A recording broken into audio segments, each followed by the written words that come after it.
먼저 이번 주에 가장 중요한 일정 중에 하나가 다시 한번 이제 미국과 다시 한번 좀 음. 만날 수 있는가라는 부분에 대해서 시장의 시선이 좀 쏠려 있습니다. 그래서 요 내용 먼저 보도록 하겠습니다.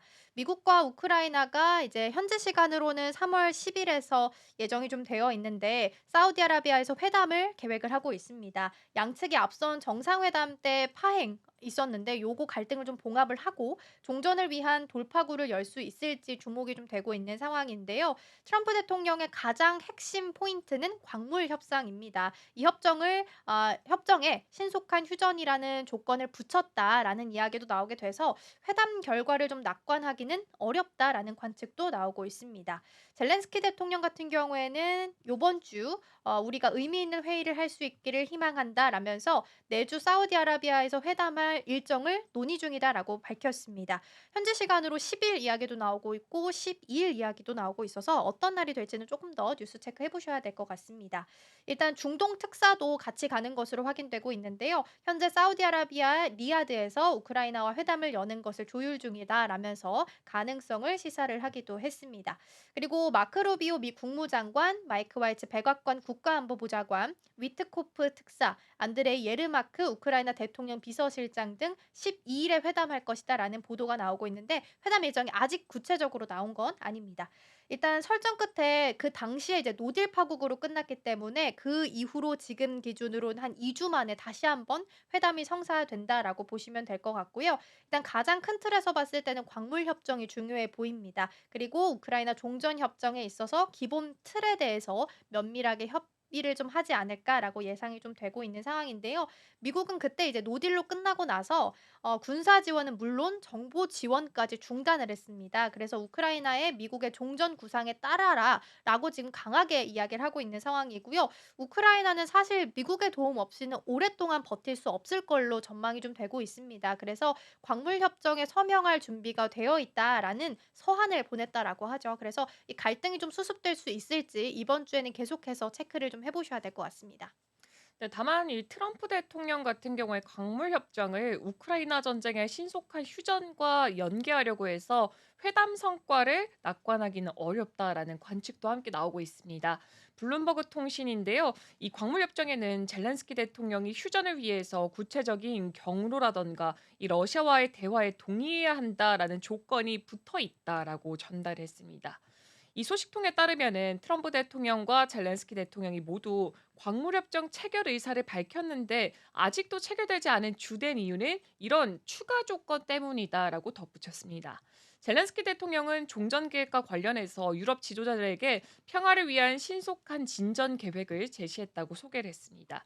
이 젤렌스키는 첫 번째 단계는 하늘에서의 휴전, 즉 에너지와 기타 민간 인프라에 대한 미사일이라던가 이 장거리 드론이라던가 폭탄 공격을 중단하는 것이고요. 이 해상에서의 휴전을 수립하고 완전히 통제하는 것일 수가 있고 또 이 부분을 봤을 때는 흑해에서의 모든 군사 작전을 중단해서 평화롭고 안전한 항해를 보장하는 것을 의미한다라고 말을 하기로 했습니다. 근데 이런 수준의 제안이 "적대 행위를 전면 중단하라."라는 이 트럼프 대통령의 요구를 충족할 수 있을지 이 부분에 대해서는 미지수로 보여지고 있습니다. 우크라이나는 광물 협상 국면에서 미국의 확실한 안보 보장을 다시 한번 요청할 것으로 보이는데 트럼프 대통령은 응하지 않을 것이다라고 예상이 되고 있고요. 미국은 우크라이나에 대규모 투자를 한다면 공식적인 안보 보장 없이도 충분히 러시아의 재침공을 막는 억지력이 될 것이다라는 입장을 현재 고수하고 있습니다. 네, 일단 종전 당사자로 러시아랑 우크라이나가 사실 이야기가 왔다 갔다 해야 되는 상황인데 러시아는 아직 입장이 확인된 바는 없습니다. 그리고 미국은 우크라이나랑 유럽을 배제하고 지금 러시아랑만 대화를 하고 있는 상태라서 우크라이나는 영토를 러시아에 양보할 수밖에 없을 거다라는 가능성이 점쳐지고 있고 트럼프 대통령 자체도 일단 러시아 편에 조금 더 서 있는 듯한 느낌을 좀 주고 있긴 합니다. 그리고 유럽 당국자들이 트럼프 대통령이 안보 보장 없는 빠른 휴전을 간절히 원하기 때문에 우크라이나 입장에서는 조금 손해 볼 수 있는 조건들을 달 가능성이 좀 더 높은 상황이고요. '유럽 대륙의 안보를 훼손할 것이다.'라는 우려도 표하고 있는 상황이다라고 보시면 될 것 같습니다. 네, 이어서 다음 소식은 또 제가 준비를 했습니다. 사실 이전에 이미 이슈가 됐었던 소식이 있죠. 이 음. 미국이 중국 선박 입항과 관련해서 수수료를 추진하겠다라는 소식에 사실 뭐 우리 시장에서도 들썩들썩 그쵸. 거렸습니다. 이 음. 자세한 내용이 있어서 준비를 해봤습니다. 이 트럼프 행정부가 이제 미국 항구에 입항하는 중국 관련 선박에 수수료를 부과하는 행정명령 초안을 마련했다라고 보도가 하나 나왔습니다. 이 초안에는 수수료 적용 대상 선박이 상당히 폭넓게 자리가 잡혀 있는데요. 미국의 동맹국들과 파트너 국가들에게도 유사한 조치를 취하도록 유도해야 한다라는 내용도 함께 들어 있었습니다.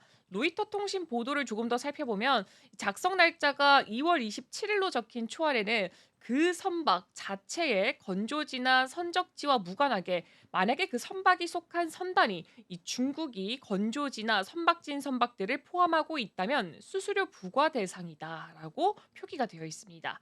이 초안대로 시행된다면은 중국의 코스코, 스위스의 MSC, 덴마크의 머스크, 대만의 에버그린 머린 등 세계 주요 컨테이너 선사들과 식량과 연료, 자동차들을 실어 나르는 선박 운항업자들이 상당한 비용을 부담할 것으로 보여지고 있습니다. 이 행정명령 초안은 지난달 21일 미국 무역대표부가 공고했던 방안에 바탕을 둔 것으로 보여지는데 그보다도 적용 범위가 훨씬 더 늘어났습니다. 사실 그때까지만 하더라도 중국에서 오는 선박에 맞아요. 대해서만 수수료를 부과하겠다라고 했는데 막상 열고 보니까 훨씬 더 광범위하게 작용이 음. 되어 있다라는 거죠. 일단 미국 무역대표부 공고안에는 미국 항구에 입항한 상선이 속한 선단에서 중국 건조 선박의 비중이 25% 이상인 경우에는 최대 150만 달러, 한화로는 21억 정도의 수수료를 부과할 수 있도록 되어 있는데 이 대통령 행정명령 초안에는 수수료 액수나 이 산출 방식에 관한 내용은 없다라고 로이터 보도가 덧붙인 바가 있습니다. 이달 초에 소렌 토프트 MSC CEO는 이 미국의 무역대표부 공고안을 언급을 하면서 이런 수수료가 부과되면은 선사들이 항로를 변경해서 입항 항구수를 줄이거나 요금을 올릴 수밖에 없게 된다라고 말을 했고요. 결국에는 이게 다 소비자가 대가를 치르게 될 것이다라고 말을 하기도 했습니다. 행정명령 초안에는 화물을 다루는 중국제 장비에 대해서도 관세를 부과하겠다라는 말도 있었고요. 해양 운송 조선 분야에서 중국의 불공정한 무역 관행으로 미국의 국가 안보와 경제 번영이 더욱 위협받고 있다라는 내용까지도 함께 포함이 됐습니다. 네, 사실 그 수수료가 최대 150만 달러라서 한화로 하면 21억 정도인데, 사실 이 정도면 그냥 다니지 그쵸, 말라라는 그쵸. 경고로 해석을 할 수밖에 없다라고 보셔야 될 것 같고요. 미국의 전략국제연구소, 우리 CSIS라고 불리는 곳이 있는데, 매년 세계에서 건조되는 상업 화물선 용량 중에서 중국 조선업체들 비중이 1999년에는 5% 수준이었는데 지금 한 50%가 넘는다라고 합니다. 조선업에서 중국이 약진하게 되면서 사실상 일본과 한국은 지금 좀 뒤로 밀린 상황이고요. 동맹국들과 파트너 국가들도 좀 이렇게 비슷한 조치를 좀 취하게 함으로써 미국 정부 관계자들이 좀 유도를 해야 되고, 이런 유도를 따르지 않는 나라들에 대해서는 보복 조치를 취해야 된다라는 내용도 함께 포함이 좀 됐습니다. 중국 같은 경우에 세계 최대 조선 업체인 1등, 2등이 지금 합쳐진 상황이라서 사실 요걸 좀 꺾어서 가기가 좀 어려운 상황이었는데, 오히려 맞아요. 이렇게 선박에 수수료를 부과하게 되면 한국 쪽에서 혹은 일본 쪽에서 반사이익을 얻을 수 있어서 요거에 대한 기대감이 좀 높아지고 있는 상황이다라고 보시면 될 것 같고요. 사실 이제 조선업 자체는 한국의 반사이익 가능성이 있는 상황인데, 엔진은 중국에도 들어가고 한국에도 들어가고 다른 나라 다 맞아요. 들어가기 때문에 사실상 오히려 기자재 쪽에서 수혜를 받을 가능성이 더 높다라는 시각들도 있어서 투자하실 때는 요 부분도 같이 참고해 보시면 좋을 것 같습니다.